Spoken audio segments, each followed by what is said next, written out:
Ya, menemukan kebahagiaan dengan syukur dan sedekah. Jadi orang hidup tuh pada intinya kan pengen bahagia. Tidak ada yang pengen gak bahagia, semuanya pengen seneng. Saya punya satu kalimat, Habib Novel Al-Idrus tidak terima curhat. Assalamualaikum warahmatullahi wabarakatuh. Alhamdulillahirabbil alamin. Allahumma sholli ala Muhammad wa ala ali Muhammad. Semoga apa yang disajikan bermanfaat untuk kehidupan kita semua. Sukses dan selamat dunia akhirat. Allahumma amin. Miftahi babi rahmatillah adada ma fi ilmillah salatan wa salaman daimaini bidawami mulkillah wa ala alihi wa sahbihi. Allahumma salli ala sayyidina Muhammadin salatan taftahu biha lana futuhal arifin wa tufaqihuna biha fid din wa ala alihi wa sahbihi. Assalamualaikum warahmatullahi wabarakatuh. Ya, menemukan kebahagiaan dengan syukur dan sedekah. Jadi orang hidup tuh pada intinya kan pengen bahagia. Tidak ada yang pengen gak bahagia, semuanya pengen seneng. Saya punya satu kalimat, Habib Novel Al-Idrus tidak terima curhat. Jadi kalau ada orang datang mau curhat, saya bilang, maaf saya nggak terima curhat. Curhatnya sama Allah Ta'ala saja. Malam, siang, kapanpun sama Allah silakan curhat. Kalau saya tidak terima curhat. Tapi kalau memang mau cari solusi, boleh tukar pikiran. Saya pengennya gini, Beb, nggak pakai baper-baper gitu. Ustadz, aduh, saya nggak terima curhat. Tapi kalau nyantai, nggak pakai baper, pengen cari solusi, ya tukar pikiran, musyawarah bagus. Ya Allah suka pada orang yang mau bermusyawarah kepada orang lain, mau menerima masukan dari orang lain. Allah suka karena itu ciri-ciri orang yang merendahkan diri, orang yang tidak menyombongkan dirinya, orang yang selalu butuh nasihat dari orang lain, dan kita diperintahkan untuk saling menasihati. Ikhwani rahimakumullah, dimanapun Anda berada, khususnya yang saat ini ada di depan layar monitor saya, Masya Allah ada 51 saudara-saudara saya yang ceria. Tadi saya dengarkan obrolannya menyenangkan, ya, obrolannya sangat ceria. Sampai tadi ada komentar, ini mau buka bersama atau lomba 17 Agustus nih, Masya Allah. Karena buka bersama dengan banyak hadiah. Majelis yang tadi saya katakan sama teman-teman, saya baru duduk, saya udah seneng. Saya belum ngomong, saya udah menemukan kebahagiaan. Masya Allah, seger betul nih. Biasanya saya ketemu sama Zoom yang Zoom. Ya, Zoom yang Zoom. Nah, Zoom yang memang tegang semua itu. Yang hadir tegang. Tapi ini, sore ini Alhamdulillah nggak tegang nih. Semua Zoomnya menyenangkan, tapi yang ini nggak tegang, lebih rileks. Ternyata wajahnya anak-anak muda semua. Bisa katakan ini mas-mas saya kan adik kalian. Ya, ini mas-mas saya yang di hadapan saya. Menyenangkan. Nah, kalau kita pengen hidupnya senang, hidupnya bahagia, hidupnya enak, simple, bahagia itu nggak pernah ada di luar sana. Jadi kadang orang cari bahagia itu terlampau jauh, bahagia aku di sana gitu. Kok jauh bener itu? Bahagia itu nggak ada di luar sana. Jadi salah besar kalau nyari bahagia di luar sana. Bahagia itu ada di sini. Ya, bahagia tempatnya di sini. Bukan di sono, ya, bukan di sono, tapi di sini tempatnya bahagia. Dan yang memberikan kebahagiaan itu bukan fulan, bukan fulanah, bukan A, bukan B, bukan sesuatu benda. Tidak ada. Tidak ada satu benda pun yang bisa memberikan kebahagiaan. Tidak ada satu makhluk pun, apapun itu wujudnya, yang bisa memberikan kebahagiaan. Yang bisa memberikan kebahagiaan hanya satu, Qul huwallahu ahad. Hanya Allah, tidak ada yang lain. Jadi enak betul. Bahagia tempatnya di sini, yang memberikan kebahagiaan adalah Allah, dan Allah nggak butuh perantara untuk memberikan kebahagiaan. Allah nggak butuh perantara untuk memberikan kebahagiaan. Allah akan letakkan bahagia itu langsung ke dalam hati kita, kondisi kita apapun. Kondisinya punya banyak atau punya sedikit, atau bahkan nggak punya apa-apa. Kondisinya sehat, insya Allah amin, ataupun kondisinya sakit, naudzubillah min dzalik, sehat maupun sakit. Ya, kondisinya seperti apapun tidak ngaruh, karena Allah meletakkan kebahagiaan tanpa perantara. Jadi nggak butuh mau bahagia harus punya duit banyak, enggak. Mau bahagia harus punya suami tampan seperti Habib Novel, enggak. Ya, mau bahagia harus punya istri cantik seperti yang lagi menyaksikan tayangan ini, enggak. Ya, mau bahagia harus punya kendaraan yang bagus, tidak. Mau bahagia harus punya tempat tidur yang harganya 100 juta, enggak. Mau bahagia harus nenteng tas yang harganya 50 juta, enggak. Mau bahagia harus punya handphone yang harganya 30 juta, enggak. Kalau memang mau bahagia harus pakai semua itu, betapa tidak adilnya Tuhan. Karena Tuhan Allah Ta'ala berarti meletakkan kebahagiaan itu pada materi, pada benda, bukan pada hati. Tapi maha suci Allah dari seperti itu. Allah maha adil. Allah maha adil, maka Allah letakkan kebahagiaan dalam hati, dan semua orang punya hati. Ya, Allah letakkan kebahagiaan tanpa perantara. Allah sendiri yang akan meletakkannya. Allah sendiri akan memberikannya. Allah sendiri akan mengurusnya. Nah, jadi nggak ada saya bahagia kalau bersama dia. Masya Allah. Makanya banyak pria stres, wanita stres gara-gara si dia. Kenapa? Karena mengaitkan kebahagiaannya karena dia. Bahagia bukan karena dia, bahagia bukan dengan dia, bahagia bukan karena engkau, bahagia bukan dengan engkau, tapi bahagia karena Allah Subhanahu wa Ta'ala. Selama engkau kaitkan bahagiamu dengan sesuatu dan seseorang, maka sesuatu dan orang itu akan dijadikan Allah untuk menjadikan sebab suntuknya dirimu sepanjang hidupmu. Na'udzubillah min dzalik. Nah, jadi nggak sembuh-sembuh kalau nggak ngerti ini. Ini namanya tauhid. Ini namanya akidah, keyakinan bahwasannya tidak ada satupun dan apapun yang bisa memberikan kebahagiaan pada kita selain Allah Subhanahu wa Ta'ala. Nah, kalau sudah bahagia itu tempatnya di sini di hati, ya tempatnya di hati, dan yang memberi hanya Allah Subhanahu wa Ta'ala, maka mudah untuk mendapatkan kebahagiaan. Gimana cara mendapatkan kebahagiaan dari Allah? Jadi Allah yang memberinya. Gimana saya mendapatkan kebahagiaan dari Allah? Ya sederhana. Ya kita cukup ingat saja sama Allah pasti bahagia. Ingat kalau ini yang ngasih Allah, pasti bahagia. Tidak mungkin tidak. Saya ambilkan contoh ya, contoh. Ada orang dikasih handphone, dikasih hadiah handphone, seneng dia. Kemudian ada orang dikasih hadiah handphone sama presiden, senengnya lain. Dia nggak akan ngomong, ini handphonenya bagus, enggak. Dari presiden loh. Ini Pak Presiden loh yang kasih saya handphone. Ada orang dikasih hadiah handphone, seneng. Dikasih hadiah handphone sama ulama yang tersohor kesolehannya. Maka dia nggak akan ngomong, saya punya handphone loh, saya dapat hadiah handphone. Enggak. Dia akan ngomong, saya diberi ustadz itu, kiai itu, habib itu, ulama itu, syekh itu, handphone ini dia loh yang kasih. Beliau loh yang kasih. Enggak lihat lagi bendanya, tapi lihat siapa yang memberi. Nah, kalau kita sudah bisa merasakan nikmatnya diberi oleh orang-orang yang punya nilai di pandangan manusia, orang-orang yang punya harga dalam kehidupan manusia, maka bagaimana kalau kita bisa merasakan rasanya diberi oleh yang memberi nilai itu sendiri, yang memberi kehidupan itu sendiri, yaitu Allah Ta'ala. Kemudian kita ngomong, ini dari Allah loh. Allah ngasih aku loh. Allah ingat aku loh. Ya Allah, makasih ya Allah. Kalau udah begitu, maka enak semuanya. Gak ada yang gak enak. Kondisinya apapun. Makan pakai tempe enak, meskipun tempe tambah sambal lebih enak. Ya, makan pakai tempe sama sambal sama tahu enak. Ada ayam gorengnya lebih enak. Sehingga dia akan terus hidupnya dalam enak. La in syakartum la azidannakum wa la in kafartum inna adzabi lasyadid. Itulah hakikat syukur. Syukur itu mengerti siapa yang memberi, kemudian terima kasih sama yang memberi. Syukur itu mengerti yang memberi adalah Allah Ta'ala. Syukur itu mengerti yang bisa ngasih hanya Allah, kemudian terima kasih sama Allah sudah diberi. Terima kasih sama Allah sudah dikasih sesuatu.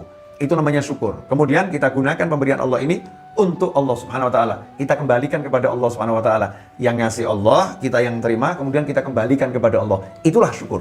Ya, itulah hakikat syukur. Kalau udah begitu, pasti enak. Cerita yang cukup populer tentang ini adalah kisah suami istri. Kalau kita kenal Beauty and the Beast. Beauty and the Beast. Si cantik dan si buruk rupa. Dalam kehidupannya orang soleh ada juga. Orang soleh yang wajahnya itu jauh di bawah rata-rata, menikah dengan seorang solihah yang wajahnya paling cantik di masa itu. Ya, cantiknya luar biasa. Nah, kedua yang soleh dan solihah ini tinggal di kemah. Ya, tinggal di kemah di Padang Sahara. Karena orang-orang Arab kan ada yang hidupnya nomaden, pindah dari satu tempat ke tempat yang lain. Ya, termasuk beliau berdua ini lagi tinggal di kemah di Padang Sahara. Suatu malam ada musafir lalu dan musafirnya seorang ulama. Kemudian lihat ada api unggun di depan kemah, maka ulama tadi mampir ke sana. Kebiasaan masyarakat Arab di masa itu suka menjamu tamu, ya senang ada tamu. Maka begitu tahu ada musafir lalu dijamu sama tuan rumahnya yang wajahnya tadi jauh di bawah rata-rata. Nah, ulama ini heran. Ini orang wajahnya bisa dikatakan sangat buruk, tapi kok istrinya cantiknya luar biasa. Kok istrinya cantik dan hidupnya rukun, bahagia banget.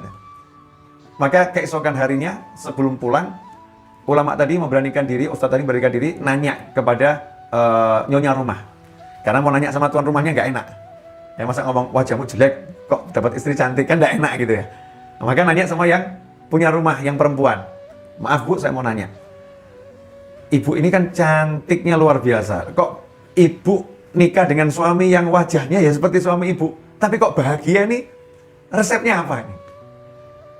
Padahal banyak loh nih ya, yang lagi menyaksikan tayangan ini, ya suaminya udah ganteng aja masih kurang ganteng. Istrinya udah cantik aja masih dianggap istri tetangga lebih cantik. Banyak kan kita-kita ini, wah kalah istri saya, oh kalah suami saya. Kita ini masih seperti itu ya, tanda kutip. Kemudian banding-bandingin terus gak jadi bahagia. Tadi mau bahagia gak jadi bahagia. Na'udzubillah min dzalik. Tapi sementara ibu ini yang cantiknya luar biasa, dia punya suami yang jeleknya luar biasa menurut musafir tersebut, kok bisa bahagia? Maka dijawab oleh sang ibu dengan jawaban yang sederhana tapi luar biasa. Cukup suatu kebahagiaan untukku ketika aku melihat suamiku, kemudian aku bisa bersabar, punya suami yang wajahnya seperti itu, aku sabar, karena aku yakin kalau aku sabar, aku akan dapat surganya Allah Ta'ala. Sehingga setiap lihat wajah suamiku yang kulihat adalah surga. Ini surga, Masya Allah, surga, surga. Ini luar biasa ya. Jadi lihat wajah suami yang buruk rupa tadi, ini surga saya, ini jalan saya ke surga. Lihat wajahnya saya sabar, saya dapat surga. Sehingga setiap lihat wajah suaminya seneng tok gitu. Masya Allah, surga. Silakan dipraktekkan, lihat wajah pasangan masing-masing. Ya, kemudian ngomong, ini surga gitu. Bisa enggak kita? Ya, kadang suaminya udah ganteng, istrinya udah cantik, yang dia bukan wajahnya lagi. Belum kasih THR. Nggak jadi senyum. Jadi lihatnya lain ya, nggak lihat wajahnya. Nggak lihat jannah nar, nggak lihat Allah Ta'ala. Yang dilihat materi, keruwetan dan keruwetan. Kemudian sang ibu tadi berkata, sementara suami saya cukup sebagai suatu kebahagiaan, begitu dia lihat wajah saya, dia langsung bersyukur pada Allah Ta'ala. Alhamdulillah dikasih karunia Allah istri yang cantik. Dengan syukur suami saya dapat surga. Jadi suami saya itu kok lihat saya, lihatnya surga, saya lihat saya lihat suami saya juga surga. Yang dilihat adalah bagaimana caranya mendapatkan surga dengan melihat pasangan hidup. Luar biasa, syukur. Ya, dikembalikan semuanya ke Allah Ta'ala, menggunakan cara-caranya Allah Subhanahu Wa Ta'ala. Nikmat. Sementara orang sekarang enggak. Kita ini dalam kehidupan sekarang, Masya Allah, kita nggak mau lihat yang enak, yang dilihat itu yang nggak enak dari orang lain, yang terutama yang interaksi sering sama kita ya, entah anak, entah pasangan hidup, sehingga lihat anaknya orang, Masya Allah ya anaknya fulan itu ya, Masya Allah baik banget ya, seperti anak saya itu bandelnya luar biasa, bla bla bla bla bla bla bla bla. Sementara orang lain lihat anak kita, Masya Allah ya anaknya lucu banget, ganteng, anaknya cantik, anaknya gemesin orang lain. Sementara kita, bukan anak kita gemesin, gemes bener sama anak kita, ya gemes bener gitu ya, marah bener. Nggak bisa lihat itu anugerahnya Allah pada anak-anak kita, nggak bisa kita lihat. Anugerahnya Allah pada pasangan hidup kita nggak bisa kita lihat. Tapi kita kok cenderung melihatnya nggak enak. Nah ini kenapa seperti itu? Karena hati kita tidak melihat yang memberi. Hati kita nggak melihat Allah Subhanahu Wa Taala. Hati kita terhijab, tertutup. Jadi yang kelihatan itu bukan Allahnya, tapi yang kelihatan adalah pemberiannya. Dan pemberian Allah yang kita lihat bukan pemberian yang menyenangkan kita. Justru pemberian yang menyenangkan gak dilihat, yang kita lihat adalah pemberian yang kita pandang gak menyenangkan, padahal dibalik semua itu ada hal-hal yang menyenangkan. Dibalik bungkusan yang ruwet, ternyata di situ ada berlian yang disiapkan oleh sang suami. Masya Allah, yes, berlian dibungkus dengan bungkusan yang ruwet seperti kado itu ya. Kadonya itu kalau bukanya susah, Masya Allah. Kardusnya yang besar jadi semakin kecil ya. Dalamnya masih semakin ruwet, dalamnya mungkin dengan packing kayu yang ribet. Bukanya sebelnya luar biasa. Tapi terakhir begitu dilihat, Masya Allah, intan berlian, kemudian emas 24 karat. Misal demikian, ya mengatakan terima kasih sayang, lupa sama semua tadi yang ruwet-ruwetnya. Bahkan jadi cerita, wah memang ya dibungkus sama ruwet, dikerjain saya. Ternyata mau nyenengin saya. Jadinya beda. Itu bukan seksaan, tapi adalah dikerjain untuk menyenangkan. Nah Allah Ta'ala juga begitu. Allah kadang kasih kita bungkus-bungkus yang ruwet, di dalamnya banyak hadiah. Dalamnya banyak hadiah. Cuman kita masih lihat bungkusnya. Ya, nggak lihat isinya karena kita nggak melihat Allahnya. Kalau udah lihat Allahnya, Allah yang ngasih, ya Allah yang memberi kita, maka kita langsung akan nanya sama Allah, ya Rabb ya, ini hadiahnya apa ya Allah? Ada apa di balik semua ini? Apa yang kau persiapkan untukku? Pasti yang gede-gede ya Rabb, pasti yang bagus-bagus ya Allah. Untuk yang nggak enak pun kita akan mikir seperti itu. Apalagi untuk yang enak, yang langsung kita bisa ngucap terima kasih ya Allah, alhamdulillah dan lain sebagainya. Nah ini akar masalah dari tidak bisa bahagia adalah karena nggak bisa lihat Allah Ta'ala.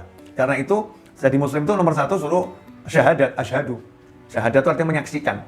Bersaksi itu berarti sudah menyaksikan. Bersaksi berarti sudah menyaksikan. Menyaksikan tidak ada Tuhan kecuali Allah. Tuhan ya cuma Allah. Yang bisa ngasih rezeki ya hanya Allah. Yang bisa membuat sehat ya hanya Allah. Yang bisa nolong ya hanya Allah. Semuanya hanyalah Allah. Ini ada dalam hati, dalam pikiran. Nah setelah itu diwujudkan dalam praktek perbuatan. Ya perbuatannya bagaimana? Nah kalau kita mau mengembalikannya ke Allah tadi, apa yang Allah berikan kepada kita, mengembalikannya lagi kepada kita. Bahasa Jawa itu ada enter-enteran loh. Kalau Ramadan begini, kita ngirimin tahu goreng ke tetangga, tetangga kembalikannya ayam goreng. Tetangga ngirimin ayam goreng, kita kembalikan lagi ya kambing di oven. Rupanya tetangga dikasih kambing oven, kembalikannya sapi oven, lebih gede lagi itu. Ini kalau orang yang baik ketemu orang baik akan seperti itu. Akan saling balas-balasan. Nah, sekarang kan yang istilahnya apa itu? Pampers. Pakai pampers itu. Saya bahasa Inggris kurang dong ya. Aku dapat pampers apa? Pampers itu apa itu? Hampers ya. Hampers. Bukan pampers bukan ya. Ya, suka salah ngomongnya nih. Dapat apa namanya? Hampers ya nih. Aku dapat hampers. Hampers senang dia nih. Nah, kemudian dia kasihkan ke temennya lagi gantian, kirim hampers lagi ke temennya yang lain. Nah, kalau kita sama Allah Ta'ala begitu, dikasih sama Allah, kemudian kita kembalikan ke Allah. Ya Rabb, aku kembalikan kepadamu ya Allah. Ini untukmu ya Allah. Maka Allah mengatakan, ya ini ambil juga, nih buat kamu nih. Ya. Nah, kalau kita kan begini, Allah, nih buat kamu. Allah akan kasih kita banyaknya luar biasa dan aneka ragam. Orang kasih hampers itu juga isinya kan macam-macam. Dibuka, ada parfumnya. Ada kerudungnya, macam-macam. Nah, kita kembalikannya macamnya lebih banyak. Masa ini dia ngasih 3 macam? Masa kita kembalikan 3 macam? Kita kasih 5 macam nih, kirimnya gitu. Lebih banyak lagi. Allah Subhanahu wa taala juga begitu. Maha. Jadi lebih dari itu. Kalau kita kirimnya itu 1, kembalikan minimal 10. 10 kali lipat itu bukan hanya jumlah, tapi juga bentuknya. Jadi mungkin kita ngasih senyum kepada satu orang, Allah akan beri kita senyum tanpa batas. Allah akan buat kita bahagia. Dimasuk ke dalam hati. Yang lain stres cari duit, kita nggak punya duit tetap senyum. Kan ajib toh? Yang lain stres cari duit, kita nggak punya duit seneng. Ditanya sama orang, kamu kok bisa bahagia? Ya tahu, Allah yang buat saya begini. Kamu kok tenang? Ya nggak tahu. Ya saya tenang-tenang saja. Kenapa harus pusing? Nah, kamu nggak punya duit? Ya nggak apa-apa. Terus nanti bagaimana? Ya nggak tahu. Yang penting saya ikhtiar. Yang penting saya usaha. Saya udah usaha berjuang semaksimal mungkin. Ya kalau begini nyantai saja. Kok kamu bisa tenang? Ya jangan tanya sama saya. Yang ngasih ketenangan bukan saya. Yang ngasih ketenangan Allah Ta'ala. Oh, rupanya orang ini hidupnya suka senyum sama orang. Ya, dia berbagi dengan apa yang dia miliki. Punya bibir, dia bagi. Senyum sama orang, Masya Allah. Punya pipi, dia bagi. Wajahnya berseri-seri untuk orang lain. Ya, senang gitu. Terutama yang wajib kita senyum. Seorang istri senyum pada suami, suami senyum pada istri, anak senyum sama orang tua. Ya, menunjukkan wajah yang menyenangkan pada orang tua. Nah,